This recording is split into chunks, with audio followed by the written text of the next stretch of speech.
ముందు సేవ్ చేసి తర్వాత ఖర్చు పెట్టాలా పెద్దవాళ్ళు చెప్పినట్టు?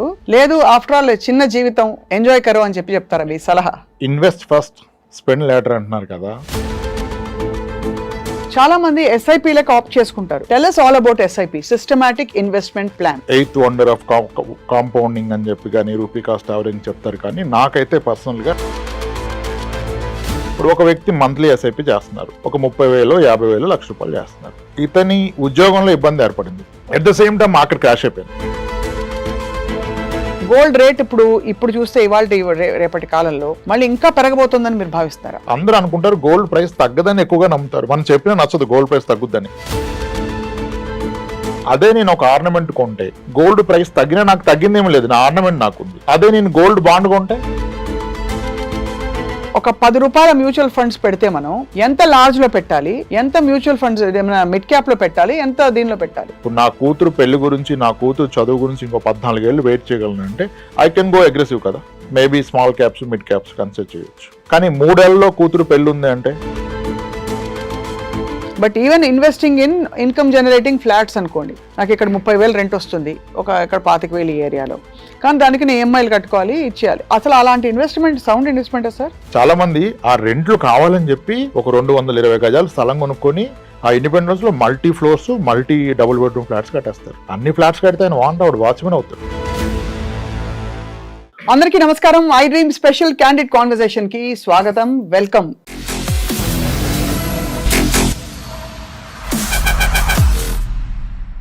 బేసికలీ డబ్బులంటే బాగా తాత్వికంగా ఉండే వాళ్ళకైనా సరే, లౌకికంగా ఉండే వాళ్ళకైనా సరే డబ్బు పట్ల ఒక విధమైన రెస్పెక్ట్, ఒక విధమైన ఇష్టం ఉంటుందన్నది ముమ్మాటికి నిజం. అందుకే ప్రతి పైసా ఎక్కడ పెట్టుబడి పెట్టినా, మన బీరువాలో దాచుకున్నా దాని వాల్యూ తగ్గకూడదని తపన పడిపోతూ ఉంటారు అందరూ. So once again here we are with Ram Prasad garu, అందరికీ సుపరిచిత financial planner, advisor and expert. చాలా మంది చాలా చిన్న తప్పులు చేసి ఇవాళ రూపాయి పెరుగుతుంది అనుకుంటారు, కానీ 10 ఏళ్ల తర్వాత చూస్తే అమ్మో తగ్గిపోయిందా అని అనిపిస్తుంది రియల్ వాల్యూలో. సో ఈ క్వశ్చన్స్ అన్నిటికీ ఆన్సర్స్ చెప్పడానికి రామ్ ప్రసాద్ గారు మరోసారి మనతో ఉన్నారు, వారితో మాట్లాడబోతారు. రామ్ ప్రసాద్ గారు నమస్కారం అండి. సో మీరు నెలకి ఎంత పర్సంటేజ్ సేవ్ చేస్తారు, ఆ సీక్రెట్ చెప్పండి సార్ ఫస్ట్ మీ ఎర్నింగ్స్ లో. అంటే అందుకే నేను నంబర్ అడగట్లేదు, నా ఖర్చులు తక్కువ కనుక చాలా ఎక్కువ చేస్తాను. ముందు సేవ్ చేసి తర్వాత ఖర్చు పెట్టాలా పెద్దవాళ్ళు చెప్పినట్టు? లేదు ఆఫ్టర్ ఆల్ చిన్న జీవితం ఎంజాయ్ కరో అని చెప్తారా మీ సలహా? మీరు అలా అడిగితే అంటే ఇప్పుడు చాలా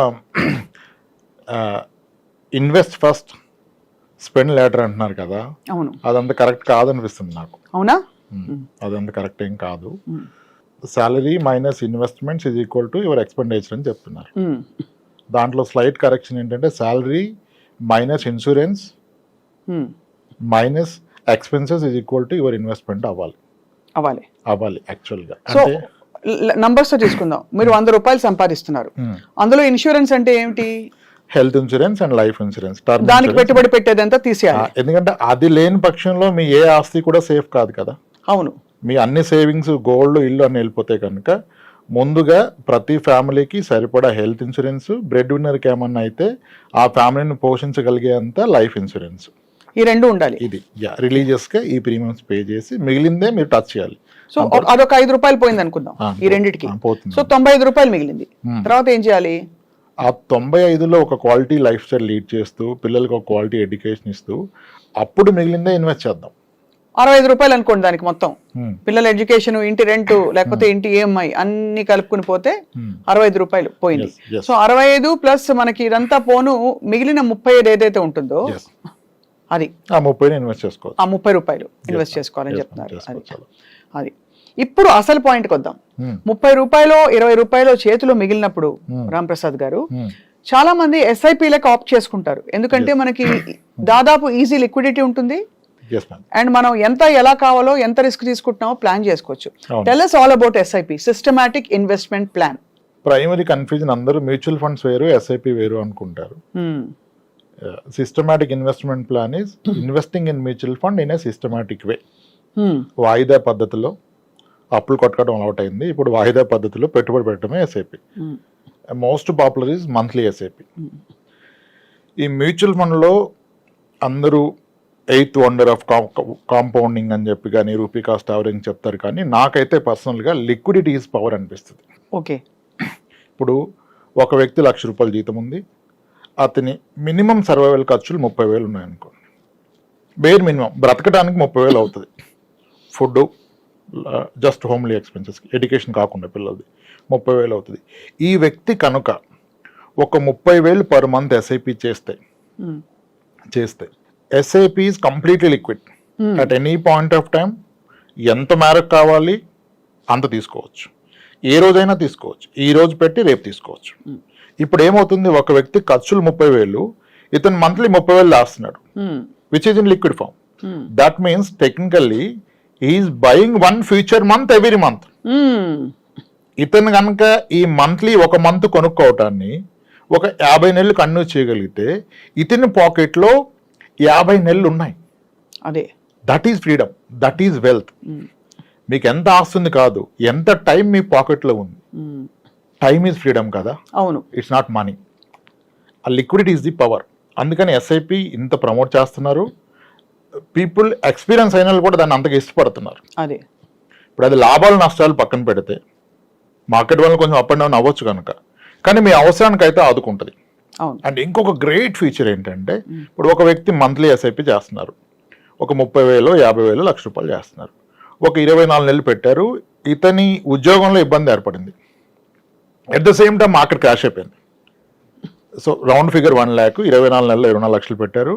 అది ఎర్లియర్ మార్కెట్ బాగుండటం వల్ల 29-30 లక్షలకి వెళ్ళిపోయింది. ఇప్పుడు మార్కెట్ క్రాష్ అయిపోయి 20 లక్షలకి లేదా 19 లక్షలకు వచ్చేసింది. అవును, ఈ అవకాశం ఉంది. ఇన్వెస్ట్ చేసింది 24 లక్షలు, ఇది వెనక్కి వచ్చి 19 లక్షలు అయింది.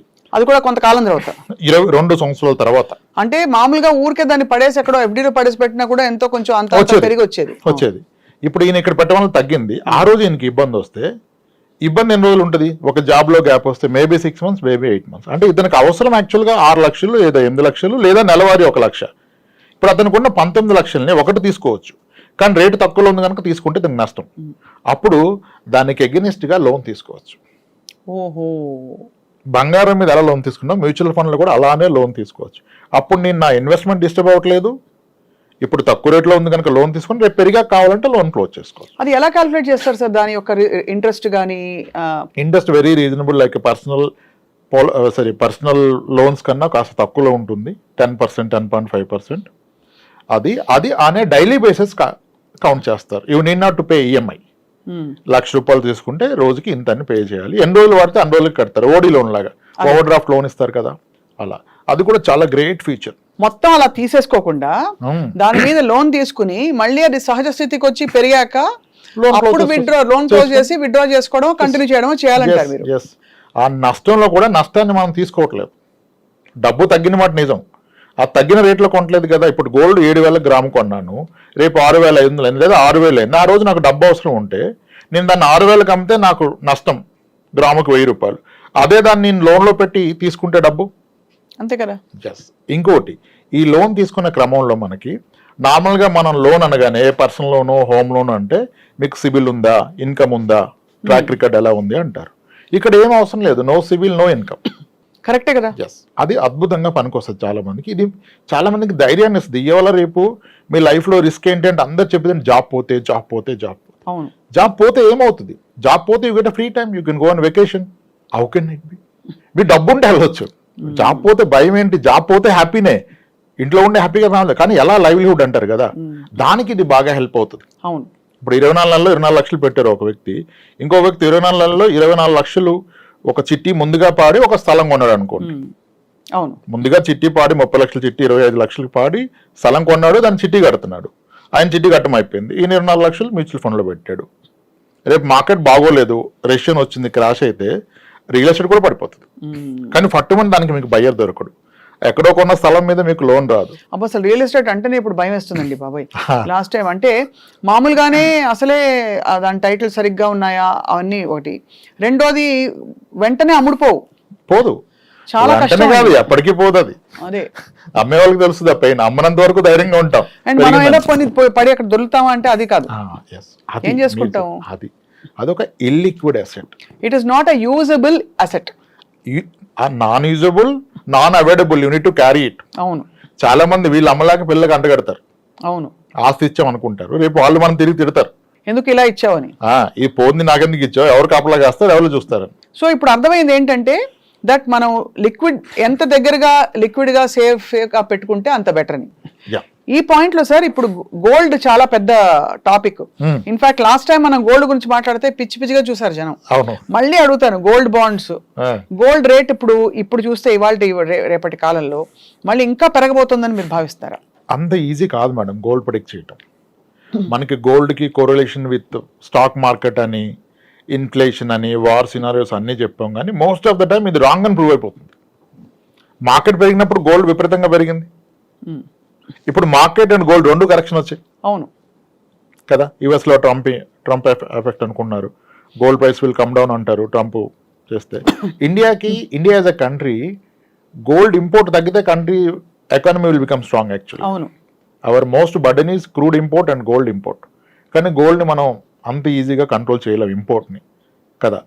So gold price global parameters మీద ఎక్కువగా డిపెండ్ అయి ఉంటుంది, బికాజ్ వీఆర్ ఇంపోర్టింగ్ కనుక. అయితే గోల్డ్ ప్రైస్ ఎలా తగ్గుద్దని పక్కన పెడితే, తగ్గొచ్చు పెరగొచ్చు, అందరూ అనుకుంటారు గోల్డ్ ప్రైస్ తగ్గదని ఎక్కువగా నమ్ముతారు. మనం చెప్పినా నచ్చదు గోల్డ్ ప్రైస్ తగ్గుద్దని, పెరుగుద్ది అంటే హ్యాపీగా ఉంటారు. కానీ దేర్ ఆర్ సినారియోస్, గోల్డ్ 6 ఏళ్ల పాటు 8 ఏళ్ల పాటు ప్రైస్ పెరగడం పోగా తగ్గిన కేసులు చాలా ఉన్నాయి. మీరు చూస్తే 2012 నుంచి 2018 వరకు గోల్డ్ ఇంచుమించుగా 15-16% తగ్గింది. 32,000 10 గ్రామ్స్ ఉన్న గోల్డ్ అది 24,000-26,000 వెళ్ళిపోయి 2012 తర్వాత అలా పడిపోయి 2018లో మళ్ళీ 32,000 వచ్చింది. ఇది ఎవ్వరూ గ్రహించరు. ఇక్కడ ఎందుకు ఈ పాయింట్ చెప్తున్నానంటే, అదే నేను ఒక ఆర్నమెంట్ కొంటే గోల్డ్ ప్రైస్ తగ్గినా నాకు తగ్గిందేమీ లేదు, నా ఆర్నమెంట్ నాకుంది. అదే నేను గోల్డ్ బాండ్ కొంటే గోల్డ్ తగ్గితే నా రూపీ తగ్గిపోయింది. అవును, గోల్డ్ కాయిన్ కొన్నా తగ్గిపోయింది, ఎందుకంటే I'm not consuming it. Ornament gold కొడితే వేస్టేజ్ మేకింగ్ ఛార్జెస్ లో పోతుంది. ఎంత పోతుంది? 15, 18, 20. కానీ దాన్ని వేసుకోవడం వల్ల వచ్చే తృప్తి ముందు ఆ 18, 20 కొలలేం కదా అసలు. అట్లీస్ట్ ఆ తృప్తి అయినా వస్తుంది. అది వస్తుంది, అది వచ్చినప్పుడు తగ్గితే తగ్గినట్టు కాదు. హారం సైజ్ తగ్గదు, వడ్డానం ఏం తగ్గదు. అవును, కానీ అదే మీరు బాండ్ లో పెడితే మీ అమౌంట్ తగ్గిపోయింది. అవును, మీరు కాయిన్ కొంటే కాయిన్ వాల్యూ తగ్గిపోయింది, కాయిన్ మీరు వాడుకోలేరు. కాయిన్ డబ్బు దాన్ని కన్వర్ట్ చేస్తేనే కదా వాడతారు. అవును. సో కాబట్టి ఆర్నమెంట్ ఈజ్ బెస్ట్. ఆర్గ్యుమెంట్ ఏంటంటే వేస్టేజ్ మేకింగ్ అంటారు, అది లేని దేనికి షేప్ రాదు కదా. అంతే. ఇప్పుడు సార్, ఇప్పుడు ఇందాక మనం ఎస్ఐపిలు అంటే మ్యూచువల్ ఫండ్స్ గురించి మాట్లాడాం. లార్జ్, మిడ్ క్యాప్, ఇంకా స్మాల్, ఇవన్నీ పేర్లు వింటూ ఉంటాం. ఒక 10 రూపాయల మ్యూచువల్ ఫండ్స్ పెడితే మనం ఎంత లార్జ్ లో పెట్టాలి, ఎంత మ్యూచువల్ ఫండ్స్ మిడ్ క్యాప్ లో పెట్టాలి, ఎంత దీనిలో పెట్టాలి? అది నేను పెడుతున్న అమౌంట్ కాదు, నేను పెడుతున్న టైం హారిజన్ బట్టి అది ఎంత కాలం పట్టగలిగేదాన్ని. తక్కువ కాలానికి అయితే లార్జ్ క్యాప్లు, ఇంకా తక్కువ కాలం అయితే hybrid equity, mix of debt and equity, ఇంకా తక్కువ కాలం అయితే డెట్లో కూడా short term debt, something like liquid fund, అటువంటి ఫండ్స్లో పెట్టుకోవాలి. ఇది నా గోల్ని బట్టి, నా టైం పీరియడ్ని బట్టి, కానీ నేను పెడుతున్న అమౌంట్ని బట్టి కాదు. అదే ఇప్పుడు నా కూతురు పెళ్లి గురించి, నా కూతురు చదువు గురించి ఇంకో 14 ఏళ్ళు వెయిట్ చేయగలను అంటే ఐ కెన్ గో అగ్రెసివ్ కదా. Maybe small caps, mid caps consider చేయొచ్చు. కానీ 3 ఏళ్ళలో కూతురు పెళ్లి ఉంది అంటే అసలు ఈక్విటీనే పెట్టకూడదు. 3 ఏళ్ళకి ఈక్విటీ లార్జ్ క్యాప్ కూడా కరెక్ట్ కాదు. హైబ్రిడ్ కూడా చాలా రిస్క్. అంతే, 3 ఇయర్స్లో నెగిటివ్ రిటర్న్ వస్తుంది, ఖచ్చితంగా నెగిటివ్ రిటర్న్ వస్తుంది. సో మన అవసరాన్ని, దానికి ఉన్న టైంని బట్టి category of fund, not one amount. అదే మనకి కార్తీక మాసం అయిపోయింది, పెళ్లిళ్ళ సీజన్ వస్తుంది. ఒక చాలా ఎక్స్పీరియన్స్డ్ ఫైనాన్షియల్ ప్లానర్ గా మీరు చెప్పండి సార్, ఎవరిని తప్పు పట్టలేం, కానీ ఇంత లక్షలు కోట్లు పెట్టి పెళ్లిళ్ళు చేయడం గురించి మీ అభిప్రాయం ఏంటి సార్? అయ్యో అద్భుతం కదా మేడం. అంతేనా? చేయగలిగే స్తోమతను చేసుకోవడం మంచిది కదా. అంతేనా? That contributes to economy. ఈ మ్యూచువల్ ఫండ్స్ పెరగాలంటే ఎవరో ఖర్చు పెట్టాలి కదా. అంతే అంటారు. ఇదంతా సర్క్యులేట్ అవుతుంది కాబట్టి ఏం పర్లేదు అంటారు. లేదు, ఒక తండ్రికి ఎంత అనుభవం మిగులుతుంది ఖర్చు పెడితే, స్థాయికి మించి కాదు, పెట్టగలిగిన వాళ్ళు పెట్టవచ్చు. అదే అంటే నీకున్న ఓవరాల్ నెట్వర్క్ లో ఎంత పెడుతున్నావు అనేది ఇంపార్టెంట్. అది ఎవరి స్థాయికి వాళ్ళకి. 10 కోట్లు ఆస్తున్న వ్యక్తి దాంట్లో ఒక 5% ఖర్చు పెట్టుకుంటే అతనికి లైఫ్ టైం అచీవ్మెంట్. సో మీ దృష్టిలో ఒక నెట్వర్క్ లో ఒక 10% వరకు ఓకే, అంతేనా? మీకు ఓన్లీ కిడ్ ఉంటే, 2 కిడ్స్ ఉంటే ఆ 10లో 2ది పెట్టుకోండి. అంతే. It again depends. యాక్చువల్గా ఇప్పుడు అందరి దగ్గర డబ్బు ఉందండి, ఈ డబ్బుని ఇంకా పెంచుతా అంటున్నారు, కానీ ఈ డబ్బును అనుభవించగలనా, నాకున్న లైఫ్ టైం అంతా. ఇక్కడ క్వశ్చన్ మీకు ఎంత ఉందని కాదు, మీరు మీ డబ్బును క్రాస్ చేస్తారా, మీ డబ్బు మీ జీవితాన్ని క్రాస్ చేస్తుందా? The day you get to know మీ డబ్బే మీకన్నా ఎక్కువ రోజులు మిగిలిపోద్ది అన్నప్పుడు ఇంకా మీకు దేనికి వరి ఖర్చు పెట్టండి, హ్యాపీగా ఖర్చు పెట్టుకుని అంతే. You can create wealth for others at least in the process. మనకి మంచి లైఫ్ పెట్టుకోవచ్చు. ఇది చాలా రెవల్యూషనరీ అప్రోచ్ అండి. ఎందుకంటే నేను ఇంతవరకు విన్న ఫైనాన్షియల్ ప్లానర్స్ అందరూ ఇంకా దాచు అని అడ్వైస్ ఇచ్చేవాళ్ళు చూశాను తప్ప. అయ్యో ఎలా చెప్తున్నారు మీరు, అంబానీ అంత నెట్వర్క్ కావాలంటే రాబోయే 40 ఏళ్ళు నెలకింత పెట్టండి అంటారు. ఈ రోజు అంబానీకి ఉన్న నెట్వర్క్ మీరు మారుతుంది, 40 ఏళ్ళ తర్వాత ఆ నెట్వర్క్ కి వాల్యూ ఉండదు బికాస్ ఆఫ్ ఇన్ఫ్లేషన్. మీరెందుకు ఆయనతో పోల్చుకుంటున్నారు? కాబట్టి ఆ రిస్క్ ని, ఆ వర్తమానాన్ని, భవిష్యత్తుని బ్యాలెన్స్ చేసుకుంటూ ఉండడమే సౌండ్ ఫైనాన్షియల్ ప్లానింగ్. ఇక్కడ చాలా ఇంట్రెస్టింగ్ పాయింట్ ఒకటి అడుగుతాను రామప్రసాద్. చెప్పండి. రియల్ ఎస్టేట్ అనగానే అందరూ ఎగిరి గంతులు వేస్తారు, డబ్బులు పడేసి ఉంచుతాము. ఇందాక మీరు ల్యాండ్ గురించి చెప్పారు, but even investing in income generating flats అనుకోండి, నాకు ఇక్కడ 30,000 రెంట్ వస్తుంది, ఇక్కడ 25,000 ఈ ఏరియాలో, కానీ దానికి నేను EMIలు కట్టుకోవాలి, ఇచ్చేయాలి. అసలు అలాంటి investment sound investment sir? It's all case to case. ఇప్పుడు 60 ఏళ్ళ వయసు దగ్గర పడుతున్న వ్యక్తి అతని దగ్గర డబ్బు పెట్టుకుంటే పిల్లలు అడుగుతారు. అదే ఒక ఇల్లు కొని పెట్టుకుంటే నేను పోయాకి ఇస్తానంటే అప్పటి వరకు ఈయన రెంట్ అనుభవిస్తాడు. అవును. ఇప్పుడు పిల్లోడికి పెళ్లి చేసిన వ్యక్తి ఆయన డబ్బు పెట్టుకుంటే ఆయన ఇల్లే పెట్టుకోవాలి. మీకు ఏముంది అంటే ఏదీ లేదు నాకు పిల్లమంటే ఎవరిస్తారు? అంతే కదా. మీరు అంటే ఇల్లు ఉంటేనే ఇస్తారంటే తప్పది. ఇప్పుడు ఒక అమ్మాయి తండ్రి గాను అన్నగాను అతను నా చెల్లి కానీ నా కూతురు వెళ్తే ఎలా ఉంటుందని ఆలోచిస్తాడు కదా. కాబట్టి ప్రతిదినం ఇప్పుడు ఇల్లు కొనాలా వద్దా, ఇన్వెస్ట్ చేయాలంటే ఇప్పుడు ఏంటి మనం ట్రెండ్ చూస్తున్నాం. చాలా మంది ఐటీలో చేస్తున్నారు, 34-35 ఏళ్ళ వయసు వచ్చింది, పెళ్ళిళ్ళు అవ్వలేదు. అలానే వాళ్ళు చేసుకోవాలని ఉన్నారు, సరైన మ్యాచ్ రావట్లేదు. కొంతమందికి తండ్రి ఉండడు, తల్లి ఒక్కతే ఉంటుంది, వెరీ పూర్ బ్యాక్గ్రౌండ్ నుంచి వచ్చారు, ఇంజనీరింగ్ చేశారు, చాలా స్కిల్డ్, చాలా గ్రో అయ్యారు, నెలకి 2 లక్షలు శాలరీ డ్రా చేస్తున్నారు, 35 ఏళ్ళ వయసు, కానీ ఎవరు చూసేవాళ్ళు లేరు మ్యాచెస్. ఎవరు వచ్చినా అతనికి ఏమీ సరిగ్గా కనపట్లేదు. ఊర్లో చిన్న ఇల్లు ఉంటుంది, ఇతనికి వస్తున్న 2 లక్షల శాలరీ ఎక్కడ రిఫ్లెక్ట్ అవ్వట్లేదు. ఇతను ఎక్కడో ఇన్వెస్ట్ చేసి మ్యూచువల్ ఫండ్ లో ₹1,00,00,000 ఎఫ్డీలో ఉంటుంది, సేవింగ్స్ ఫండ్ లో 80 లక్షలు ఉంటుంది, కానీ ఎవరికి చూపిస్తారు, ఎలా చెప్తారు? అప్పుడు మీరు ఇల్లే కొనాలి. అవును. అతను ఫస్ట్ ఒక మంచి ఇల్లు, దాంట్లో ఒక అద్భుతమైన ఫర్నిచరు, అత్యద్భుతంగా గృహప్రవేశం చేసి అతని రిలేటివ్స్ చూపిస్తే అప్పుడు వాళ్ళకు ఒక నమ్మకం వస్తుంది, అప్పుడు ఏమన్నా ముందుకు వస్తారు. నువ్వు అంత బాధ మనసులో పెట్టుకొని అవ్వట్లేదని, ఇంకా అవుతుందా లేదన్న భయంతో ఉంటే నీకు హెల్త్ పాడైపోతుంది. నువ్వు సాలబిలిటీ లేదు కదా. అవును. ఏం చూసిస్తారు? కరెక్ట్. బ్యాంక్ అకౌంట్ బ్యాలెన్స్ ఎవరు చూడరు కదా. ఇప్పుడు అది అయిపోయింది, మొదటి పర్పస్ అయిపోయింది. నేను చాలా మంది చెప్తాను, ఇన్వెస్ట్ చేస్తాంటే వద్దు ఆపేసేయండి, ముందు మీ మీద ఇన్వెస్ట్ చేసుకోండి, మంచి కారు కొనండి, మీ అమ్మగారికి పలానా నగలు చేపించండి, మీరు ఇల్లు కొని ఇంట్లో అద్భుతమైన ఫర్నిచర్ పెట్టండి, పెళ్లి చూపులు మీ ఇంట్లో పెట్టుకోండి, చూపించండి, తీరాలి, అవి ఉండాలి, తప్పే ఉంది కదా. అది చేశాక నేను ఇంకొక ఇల్లు కొంటానంటే అప్పుడు పెట్టుబడి పరంగా ఆలోచించాలి. నేను పెట్టే పెట్టుబడి ఎంత, నాకు వచ్చే రేట్ ఎంత. మొదటి ఇంటికి పెట్టుబడి కాదు, అది మీ కన్జంప్షన్. అవును. ఇలా అంటే ప్రతి వ్యక్తికి, ఇప్పుడు పెళ్లి కాని వ్యక్తి ఇల్లు కొంటే తప్ప అవ్వదు, వయసు దాటిపోయాక. సార్ ఇవాళ రోజుల్లో డబ్బులు చేతిలో ఫ్రీగా ఉంటే తప్ప 1.5 కోటి పెట్టందే ఒక మామూలు ఫ్లాట్ కూడా రావట్లేదు. అవునండి. అంటే ఒక ఇన్కమ్ జనరేటింగ్ ఫ్లాట్ రావట్లేదు. మిగతా చోటంతా 10,000-15,000 రెంట్, అది ఏ మూలకి పనికిరాదు. ఓ 40,000 రూపాయలు రెంట్ రావాలంటే 1.5 crores మినిమం పెట్టాలి కదా. మరి దానికి కనీసం ఎంత మధ్యతరగతి వాళ్ళు చూసుకుంటే కనీసం ఎంత పెట్టుబడి డౌన్ పేమెంట్ పెట్టినా ₹1 కోటి అయితే వాళ్ళు లోన్ తీసుకోక తప్పదు. అవును.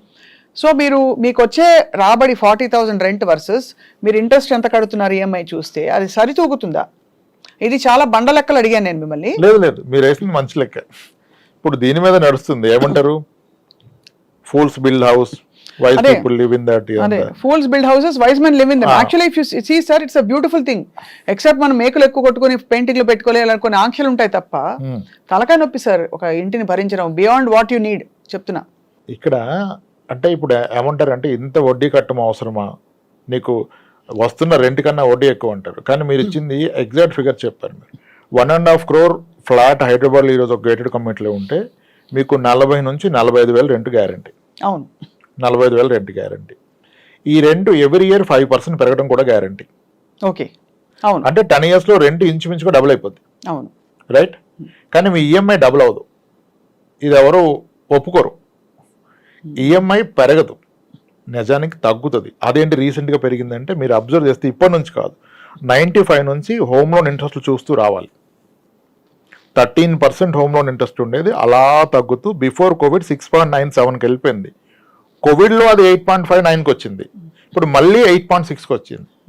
అంటే looking at the long term trend me home loan interest will go down, going further మళ్ళీ 7కో 6.9కో వచ్చేస్తుంది. అప్పుడు మీరు అదే ఈఎంఐ పే చేస్తే మీకు ఇంట్రెస్ట్ తగ్గింది కనుక మీరు తీసుకున్న 20 years loan tenure by default 16 years close అయిపోద్ది. అవును. ఆన్ ద అదర్ సైడ్ మీ rent will double in 10 years. Then EMI and rent is becoming equal in 10 years. Equal. And 10 years లో మీ ప్రాపర్టీ వాల్యూ కూడా డబుల్ అవుతుంది. So మీరు అనడం ఏంటంటే ఇలాంటివి పెట్టుకున్నప్పుడు వెంటనే కాదు రిటర్న్స్, ఓవర్ పడుతుంది. పీరియడ్ ఆఫ్ టైమ్ ఒక బ్రేక్ ఈవెన్ పాయింట్ అయ్యాక మీకు యాక్చువల్ రిటర్న్స్ రావడం మొదలెడతాయి. అవుతుంది. 10 years లో most of the apartments are become double. ఎవరు ఒప్పుకోరు అపార్ట్మెంట్ డిప్రిషియేటింగ్ అసెట్ అంటారు. No, the fact is Hyderabad లో గత 40 ఏళ్ళుగా కొన్ని అపార్ట్మెంట్స్ ప్రతి 10 ఏళ్ళకి రెట్టింపు అవుతూ వచ్చింది. 20 years తగ్గిపోద్ది, 10 yearsకి ఏం లేదు. సోమాజిగూడలో క్రాంతి శిఖర ఒక అపార్ట్మెంట్ ఉంటుంది 1987లో ₹1,00,000 లోపల అమ్మారు. ఎక్కడ డిప్రిషియేట్ అయింది? అదే కదా. శారదా స్టూడియో పక్కన కీర్తి అపార్ట్మెంట్ ఉంటుంది, లాల్ బంగ్లా ఎదురుగా దివ్యశక్తి అపార్ట్మెంట్ ఉంటుంది. ఇవన్నీ 1,00,000-2 లక్షలు కొన్న అపార్ట్మెంట్లు ఈ రోజు 40 లక్షలు పైమాట, 60 లక్షలు పైమాట. అపార్ట్మెంట్ డిప్రిషియేషన్ లేదు, కానీ ఎవరు ఇది పూర్తిగా వినరు. డిప్రిషియేషన్ ఎవడు ఉండు, లీకేజు, రిపేరు, ల్యాండ్ అది అంటారు. అలా కాదే. నేను 10 ఏళ్ళకి రెట్టింపు అన్నాను, లేదు అంతకంటే చాలా ఎక్కువగా పెరిగాయి. అవును. 2002లో అప్సిగూడ స్ట్రీట్ నెంబర్ 8 ఎంత 6 లక్షల రూపాయలు ఫ్లాట్. ఈ రోజు ఎంత? అంతే కదా, 60 లక్షలు. 10 రెట్లు పెరిగింది 22 ఏళ్లలో. మలేషియా టౌన్షిప్ ఎంతకు అమ్మారు? 17-18 లక్షలకి అమ్మారు. ఈ రోజు 1.5 crore. పెరగదంటారు. సరే తగ్గింది ఎగ్జాంపుల్ చెప్పండి, దొరకదు. అందరూ అనుకుంటారు అపార్ట్మెంట్ పాత అయితే ఎవరో కొనరని. ఇక్కడ రియాలిటీ ఏంటంటే అపార్ట్మెంట్ పాత అయితే ఎవరో కొనరు కాదు, పాత అపార్ట్మెంట్ ఎవరు అమ్మరు. అవును. ఇంకో పెద్ద అపోహ ఏంటంటే 20 ఏళ్ళు దాటిన అపార్ట్మెంట్ 40 లక్షలకి వచ్చేస్తుంది కదా అంటాడు. ఫస్ట్ ఆయన కొన్నది 5 లక్షలకి, అది 40 అవడం గొప్ప విషయం, అది ఒప్పుకోడు. కొత్త ఫ్లాట్ వచ్చి 80 లక్షలు కదా, అది 45 అంటాడు. అది రాంగ్ కంపారిజన్ కదా. నువ్వు కొన్న రేటుకి ఎంత ఉందో ఆలోచించాలి. పెళ్ళైన 20 ఏళ్ళ తర్వాత కొత్తగా పెళ్లి చేసుకుంటూ చాలా ఇస్తున్నారు, కట్నాలు నాకు తక్కువ ఇచ్చారంటే ఎలా? తప్పు కదా. పాతదాన్ని కొత్తతో కంపేర్, పాతదాన్ని కొన్న రేటుతో కంపేర్ చేయాలి. అలా చూస్తే అపార్ట్మెంట్స్ ది బెస్ట్ అని చెప్పను, కానీ it's not a bad investment. మీరు చెప్పిన లాజిక్ లో 40-45 వేలు రెంట్ ఉంటే 10 ఏళ్ళలో రెంట్ రెట్టింపు ఉంది, మీ ఈఎంఐ రిమైన్ అట్ 90 కదా. అవును. అక్కడ నుంచి రెంట్ పెరుగుతుంది, ఈఎంఐ పెరగట్లా. It starts giving you some money. అది కాబట్టి ఇల్లు కొనటం బ్యాడ్ అని చెప్పకూడదు. మీరు అన్న అపార్ట్మెంట్ వర్కౌట్ అవుతుంది. Same logic independent house work out అవ్వదు. Independent house rental is very less. Rents తక్కువ ఉంటాయి, దాన్ని తీసుకునే వాళ్ళు బై కన్స్యూమర్స్ తక్కువ ఉంటారు, దాని రిపేర్లు ఎక్కువ ఉంటాయి. అవును, రిపేర్లు ఎక్కువ ఉంటాయి. చాలా మంది ఆ రెంట్లు కావాలని చెప్పి ఒక 220 గజాలు స్థలం కొనుక్కొని ఆ ఇండిపెండెంట్ హౌస్ లో multi floors, multi double bedroom flats కట్టేస్తారు. అన్ని ఫ్లాట్స్ కడితే ఆయన వాంట్ అవుడు, వాచ్మెన్ అవుతాడు. అవును. ఎంత టెన్షన్ అంతమంది టెనెంట్స్కి సర్వీస్ ఇవ్వాలంటే. పొద్దున్నే మోటార్ కాలిపోతే ఎవడు ఆ రోజు జాబ్ మానుకోవాలి? మీరే కదా. దాన్ని ఇన్వెస్ట్మెంట్ అంటున్నారు. మీ ఓవరాల్ కట్టుబడికి అయిందెంత, మీకు వస్తున్న రెంట్ ఎంత? అదే అమౌంట్ మీరు అపార్ట్మెంట్లో 2 ఫ్లాట్స్ కొంటే అద్భుతంగా అంతకన్నా ఎక్కువ రెంట్ ఇస్తుంది, హ్యాపీగా కూర్చోవచ్చు. అదొకటి. రెండోది మ్యూచువల్ ఫండ్స్ లేదా ఇంకా లిక్విడ్ ఆప్షన్స్ లో మీరు కనుక ఆ డబ్బులు ఇవన్నీ నెక్స్ట్ లెవెల్. మనకు తెలిసిన దాంట్లో మాట్లాడితే అది వాడుతున్నాం. These all next level. చాలా సౌండ్ అడ్వైజ్. అయితే ఫైనలీ సార్ రాంప్రసాద్ గారు, ఇవాటి శీర్షికకి ముగింపు పలికేలోపు రిటైర్మెంట్ ప్లానింగ్ అని ఇప్పుడు మనకి ఇండియాలో కూడా బాగా ఊపందుకుంటుంది. How should middle class working professional plan for their retirement? అంటే ఆ ప్రాసెస్ ఏంటి? ఉదాహరణకి ఇద్దరు పిల్లలు 10వ తరగతి 8వ తరగతి వయసులో ఉన్నారనుకోండి. వాళ్ళ చదువులు పూర్తవ్వాలి, వాళ్ళ పెళ్లిళ్ళు పూర్తవ్వాలి. అయ్యాక వీళ్ళకి కొంచెం మిగలాలి. ప్రైవేట్ సెక్టర్ కాబట్టి మోస్ట్ లైక్లీ పెన్షనబుల్ జాబ్ కాదు. ఎలా ప్లాన్ చేసుకోవాలి? ఇప్పుడు నాకు 60 ఏళ్ళు వచ్చాక నాకు ఎంత డబ్బులు ఉంటే అమ్మ నేను సేఫ్ అని అనుకోవచ్చు, నేను స్వప్నని అనుకోండి, లేదు మా ఇతను అనుకోండి. ఎలా ప్లాన్ చేసుకోవాలంటే మేడం, ప్రయారిటీ చేసుకున్నప్పుడు పిల్లల చదువులు పెళ్ళిళ్ళు పక్కన పెట్టయితే రిటైర్మెంట్ పెట్టుకోవడం అవ్వదు. ఈ ప్రాసెస్లో ఎంప్లాయీ ప్రావిడెంట్ ఫండ్ కూడా ఎవరు ఉంచట్లేదు, బ్యాలెన్స్ తీసేస్తున్నారు. వీళ్ళకి రియలైజ్ ఎప్పుడు అవుతారంటే 50 years వచ్చాక రియలైజ్ అవుతారు. అంటే మీకు రన్వేలో చాలా తక్కువ స్పేస్ ఉంటుంది, you need to take off. అవును, డిఫికల్ట్ అయిపోద్ది అప్పుడు, యూ కాంట్. సో అందుకనే ఆ ఆలోచన ఎర్లీగా వస్తే you will able to make something. అదే మీరు అన్నట్టు మ్యూచువల్ ఫండ్స్ పడేసి పెట్టడం, దానిలో ఏదైనా కానివ్వండి, ఫస్ట్ వీ షుడ్ రియలైజ్ నా రిటైర్మెంట్ నాటికి నా నెలవారీ ఖర్చు ఎంత ఉంటుంది. ఈ లెక్కలో తప్పిపోతారు. ఫస్ట్ ఈ లెక్క తప్పని ఇంకేమి చేయలేరు. ప్రతి 10 ఏళ్ళకి ప్రతి ఫ్యామిలీ ఖర్చులు మినిమం రెట్టింపు అవుతాయి. నిజానికి 3 times పెరుగుతున్నాయి రెట్టింపు. ఇప్పుడు 30 ఏళ్ల వ్యక్తికి కనుక నెలవారీ ఖర్చు 30,000 ఉంటే 30,000 ఉంటుంది కదా. అవును. 40 సంవత్సరాలు వస్తే నెలవారీ ఖర్చు 60,000, 50 ఏళ్ళు వస్తే 1,20,000, 60 ఏళ్ళు వస్తే 2,40,000 నెలవారీ ఖర్చు అవుద్ది. అది అవదంటాడు ఆయన. అంత అవుతుందా? అంత అయితే ఎవరిని బతుకుతారా అంటాడు. అది అంత అవుతుందో లేదో మీ నాన్నగారి 30 ఇయర్స్కి ఎంత అయింది, ఇప్పుడు 60,000 ఎంత అవుతుందో చూడు తెలిసిపోద్ది. సో ఇవాళ నా ఖర్చులు చూసుకుని నేను ఒక 20 ఏళ్ల తర్వాత నాకు ఎంత కావాలో చూసుకోవాలి. 4 రెట్లు 4 రెట్లు చూసుకోవాలి. ఆ 4 రెట్లు ఇచ్చే సాధనం ఏముంది? 4 రెట్లు ఉంటుందా సార్? ఖచ్చితంగా అంతకంటే ఎక్కువ ఉంటుంది. సో ఇవాళ ఫర్ ఎగ్జాంపుల్ ఇవాళ ఒక 60,000 ఖర్చు పెడితే నేను నెలకి నాకు 2,40,000 కావాల్సి ఉంటుంది. ఖచ్చితంగా కావాల్సింది. అది లోయర్ సైడ్, అది సరిపడదు నిజానికి. నమ్మరని అబద్ధం చెప్పినట్టు అయిపోయింది పరిస్థితి. 30 ఏళ్ల క్రితం సరాసరి 1,000 రూపాయల్లో చాలా అద్భుతంగా బ్రతికేవాళ్ళు. ఈ రోజు 30,000 లేకుండా బ్రతకగలరా? అంటే ఆ రోజు నెలకు ఎంత అయిందో ఇప్పుడు రోజుకి అంత అవుతుంది. This is inflation. అండ్ మీ లెక్కలో నెలవారీ ఖర్చు ఈజ్ ఈక్వల్ టు అప్పుడు పిల్లల బాధ్యతలు అవి ఉండవు కాబట్టి ఒకటి మన ఇంటి ఫుడ్ ఖర్చు, మనకి ఇంటి ఈఎంఐ ఉండకూడదు. అంటే ఒక సొంత ఇల్లు ఏదో ఒక ఇది ఉండాలి, ప్లస్ మెడికల్ ఖర్చులు, ప్లస్ ఇంకేమన్నా నేను అదనంగా పెట్టుకునే ఇంకా ట్రావెలింగ్ వాట్ ఎవర్ అవి ఇవి పెట్టుకుంటే అది లెక్క చేసి ఒక 50,000 అయింది అనుకోండి అది నెలకి ఒక మనిషికి. అది మనకి 60 ఏళ్ళకి 40 ఏళ్ళకి 50,000 ఉంటే 2 లక్షలు అవుతుంది. అది 2 లక్షలు ఖచ్చితంగా అవుతుంది. ఖచ్చితంగా అవుతుంది. 2 లక్షలు నాకు రాబడి రావాలంటే దాదాపుగా ఒక 3 కోట్ల రూపాయలు లిక్విడ్ క్యాష్, 4 కోట్లు అయితే బెస్ట్, 3-4 కోట్లు ఉండాలి చేతిలో. భయంగా ఉంది సార్ వినడానికి. అంటే అలా ఇన్వెస్ట్ చేసి వైజ్ గా ఇన్వెస్ట్ చేసి దాచుకోగలగాలి. ఖచ్చితంగా అండి, లేకపోతే ఇబ్బందులు పాలవుతాయి. అది రేపటి రోజు ఇబ్బందులు పాలవుతాయి. పిల్లలు ఉంటారు, పిల్లలు చూసుకుంటారు అనుకుంటారు, కానీ ఇప్పుడు టైం మారిపోతుంది సార్. సంస్కృతి కూడా మారుతోంది. అందరూ న్యూక్లియర్ ఫ్యామిలీస్లోకి వెళ్ళిపోతున్నారు.